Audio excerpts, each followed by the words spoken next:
We on? Yes? Okay. Good afternoon, everyone. Hope everyone's staying safe and well. Welcome to our pre-match press conference for our game against Manchester City tomorrow.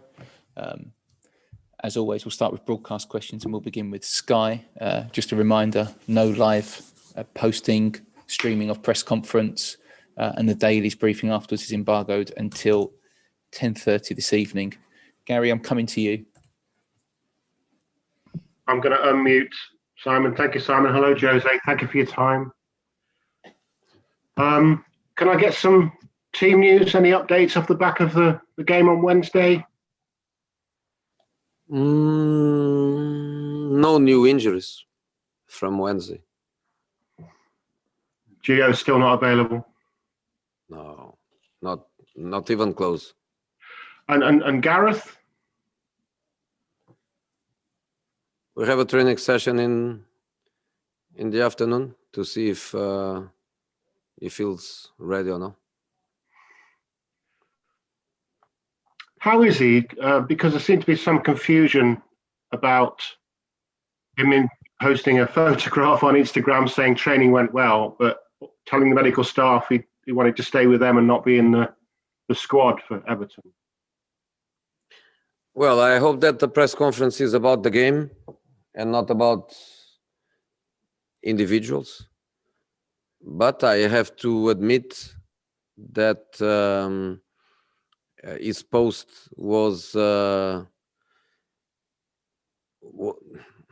create a need of being addressed, because was a contradiction between the post and the reality. And since the beginning of the season, in relation to everything, I try to be very, very private and try to keep everything indoors. But I felt that I needed to address the situation. Probably the post was not even his responsibility. I don't know, but the post was showing that training session great.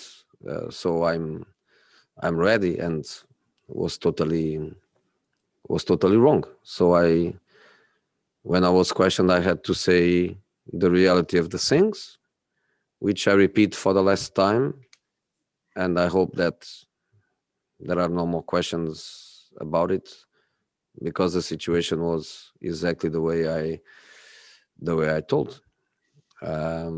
He was not feeling good. He asked for a scan. He had the scan. The scan didn't show an injury, but his feelings were still there. And coaches and sports science and medical people, we can never go against the feelings, because the players' feelings are much more important than all of us. So he was not ready for the game, and it's as simple as that. If he's ready for tomorrow, he's selected for tomorrow. Obviously, a long, emotional, physically hard game. Finished very late on Wednesday. Not ideal preparation to go to the leaders. Yes, but I have to try. I have to try to forget it and try to help my players to forget.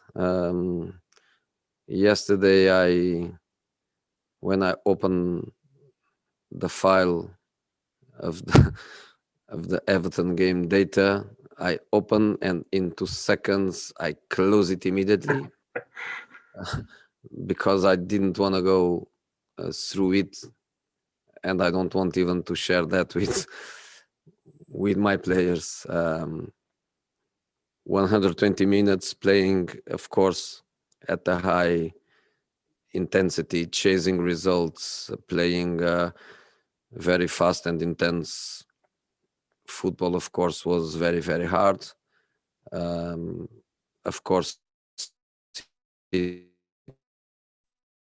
had have a different squad. They managed to rest the majority of the players because the result was quite comfortable. They could even rest the players during the game and make I don't know if 4 or 5 changes with players that played the previous Premier League match. But I'm not going to speak about this with my players. Is less saying a last match of this very difficult week, and then finally the players can have a day off on Sunday, and then we have only Austria on Thursday, which give us a little bit of the rest that the boys need. But today that's not a conversation between me and them. Today is just trying to rest and to recover the better we can to be tomorrow at the best level that we can. Thanks, Jose. Thank you, Gary. Okay, next person up we will go to. James, did you want any questions? You haven't got your hand up. James Savundra, TalkSport. Yes, no? No? Thanks, Okay. Simon. Hi, Jose. Hello. Jose, Man City are on an incredible run, 14 straight victories. Would you go as far as saying it's one of the toughest challenges in world football to try and stop them and beat them tomorrow? They are a very good team. They are a very, very good team with a fantastic run of results. No doubts about that. It's always difficult to play against Man City. That's no doubt. There is nothing new about it. They are probably now the biggest candidate to win the title, which is not a big surprise. In terms of your own relationship with Pep Guardiola, how has it evolved now you're no longer direct rivals like you were in Spain or when you were both managers of Manchester clubs? Is the problem with us coaches is that it's not easy to develop or to cultivate friendships or to develop relations because we don't see each other. We see each other before game 2 minutes and after game other 2 minutes, and it's difficult. But with Pep, I keep the 3 years where we worked together. We saw each other every day. We celebrate together the titles that we won. We didn't cry, but we were disappointed together when we lost something important. Great periods of our lives, him as a player and myself as a young assistant. And that's what, of course, I keep. After that, I can have only good feelings with him. I don't have any bad feeling. Football matches, football problems, if you want to call them, for me, I'm from the generation where what happens in a football match stays in a football match, and I have only positive feelings and good respect. There are moments in life where we don't forget things. One of the things I don't forget was when my father died. He knew how important my dad was to me, so he had a call. By the way, today would be my dad's birthday. Would be 83 today. And of course, when his mom died, I replied the same way. So there are things that people don't see. We don't need to share. I'm sharing because I have now the opportunity, but I only have good memories of him when we worked together. Just finally from me, Jose, Eric Dyer's missed the last 2 matches. You suggested that he's maybe struggling with confidence at the moment. What are you doing to try and get him back to the levels which he's shown already this season? First of all, let me tell you, because sometimes people can have different perceptions of things, and if I'm not wrong on my stats, since the beginning of the season, Erik started 20 matches. Alderweireld started 19 matches, and Davinson Sanchez started 17 matches. So equal opportunities for everybody, and that's it. And football players, they always want to play, and sometimes they cannot always play. But in this case, of course, young Joe Rodon is in a different process than the others, but the others, they had equal opportunities. We did many times, Erik and Toby. We did many times, Erik and Davinson. We did many times, Toby and Davinson. So opportunities there for everybody. They play basically the same number of matches, and that's it. But Erik, as I was saying, is one of the guys that I really like. You know, Erik is always Erik.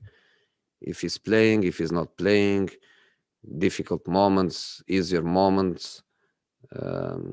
The most difficult one was when I substituted him against Olympiacos, minute 25 or 30 or something like that. Since that moment, I understood that the guy was a team player, was a guy that is not selfish, was the guy that is not thinking about him and thinking about the team, accepted that situation like a professional. And I trust him. I trust Erik. I like, and I like the feeling of trusting a player. A player makes a mistake, but is a player that I trust, and I like that feeling. Okay, got 3 more hands up. We'll get to all 3 of you. Won't take any more after that from the broadcast. We'll start with Faye. Hi, Jose. Nice to see you. I just wondered, the team that you played back in November, Manchester City, that you beat, how different do you see this Manchester City, having them gone on this massive run of 15 games unbeaten? You know, we beat them because we played so well in that match. And that's the only way any team can beat Man City. You have to play very well. You know, you make a defensive mistake and they kill you. You are not very effective in the chances that you create. You don't create many, and you know, you just look to the pragmatism of the numbers. And what is Man City in this moment? Is a team that wins matches, is a team that scores goals, and is a team that doesn't concede goals. So when you play against a team with these very clear pragmatic numbers, you know that is very difficult to stop them to score, because they score all the time. And you know that it's very difficult to score goals because they don't concede. So you have to play a perfect match, like we did when we played them here at home. We played a perfect match, and of course, their level of confidence was not the same. I think results, they bring the best out of the players, and you can feel in this moment that they are a team playing at a very high level. I know how unhappy you were with the defending. You mentioned closing that book straight away, but what do you need to do defensively on Saturday, and will that inevitably have an effect on the style of the game? Can you repeat? I didn't understand you very well. So I know you are unhappy with the defending against Everton. Everton, but what will you need to do that therefore have an effect on the style of game? Will you not be able to play as attacking as you did against Everton, against a side like Manchester City? I'm not speaking about the style. I'm speaking about what a football match is, and a football match sometimes is different than what you think it is. And what makes that difference in terms of perception normally are the goals that you score, the goals that you miss, the goals that you concede, or the goals that you don't concede. You know, I could go with you through the Everton game and analyze with you the nature of the goals that we concede, but that's not for me to do with you. That's for me to do with the players, which I always do. So if you want to analyze, you have to do by yourselves. You have to go with Carragher, Neville on the Monday night, or Rio and the other guys on BT, or Shearer and Janus and Lineker on BBC. That's their job, and I believe that they do that job very, very well. That's not my job. My job is to do that with my players, which I do all the time. And of course, Everton has very, very good attacking players that they can hurt you when you make mistakes. And Man City has lots of very, very good players from midfield to attacking positions that can hurt you if you make mistakes. That's why I said if we beat them at home 2-0 in the first match of the first part of the season, was because defensively we were very good. Thanks a lot, Jose. Good luck on Saturday. Thank you. Okay, Ali Gold. Hey there, Jose. Hey, Ali. I just wanted to ask you quickly about Erik Lamela. I get the impression he's a player that has a lot of the attributes you look for in players. This week he's had 2 very positive games, but obviously over his Tottenham career, let's say, he's had a lot of problems, injury issues.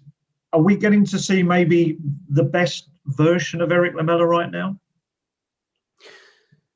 I think you touch a point, and I just want to confirm a good Lamela I love. You are right. He's the kind of player that I like very much. And the first thing I like on him is that he wants to play. He wants to assume responsibilities. He never hides. He wants the ball. He's a little bit sometimes chaotic, but is a positive reason to be a little bit chaotic, which is I want to play. I want the ball. If the ball is not arriving to me, I have to arrive to the ball. And I love Coco. Of course, when I arrived, his history of injuries was incredible, negative, was very, very, very, very hard. Let's touch wood. In this moment, is fit. But of course, a player with his history, he played 90 minutes against... did he play 90 minutes against West Brom? I think so. If he didn't, I think he did. And even more now. So let's see.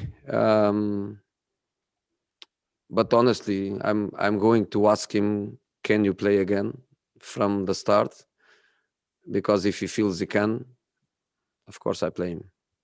Talking about fitness, I just want to ask you, Celso Aurier and Harry Kane, are they in a position to start tomorrow, both of them? Yeah, I believe so. Of course, he played 60 minutes or so, which he didn't want, and I didn't want to, but was the game that pushed us in that direction. but no negative feelings after the game. Just the normal stiffness, if is the right word. Sometimes I don't say the right word, but I believe so. I believe he can start. Celso Aurier? Huh? Sergio, yeah. Serge, I'm waiting for this afternoon. He's another one that I'm waiting for this afternoon session. He was injured. He was injured against West Bromwich, and he couldn't play against Everton.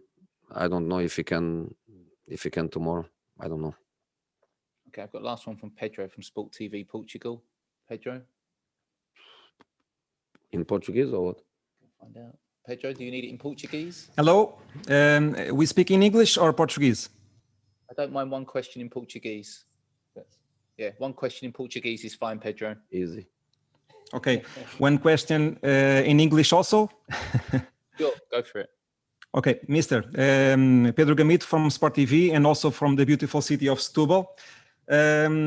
Yes, I would like to ask you, do you see any weak point in Manchester City game, if there is any? For them? Yes, Manchester City game. If you see any weakest point in their game, if there is any nowadays. No, it's a team that wins every match, scores lots of goals. They don't concede. I think they conceded 3 in so many matches, and one of the 3, I think it was a penalty. I don't see any weakness. That's why I was saying that to win the game, we need to be perfect in every aspect and in every minute, because they are really a very, very strong team.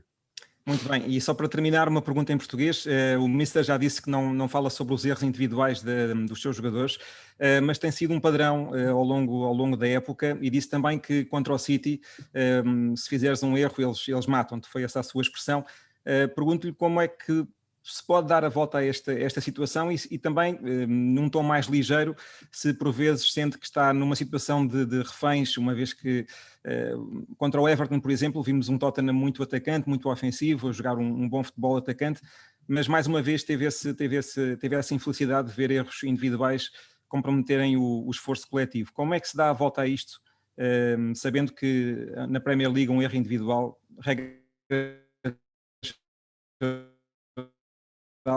significa gol? O City resolveu esse problema facilmente. E já não digo mais nada, porque vocês sabem como é que eles resolveram o problema deles. Ok, obrigado, Mister. Boa sorte para sábado. Um abraço. Tchau. Sabes como é que foi, não sabes? Estava a tentar perceber. Mas vou discutir aqui com os meus colegas. Resolveram quando foram aí a Lisboa. Ok. Percebido. Very good. Okay, thank you very much. That concludes the broadcast part. We'll move on to the written part of the press conference now, which is embargo.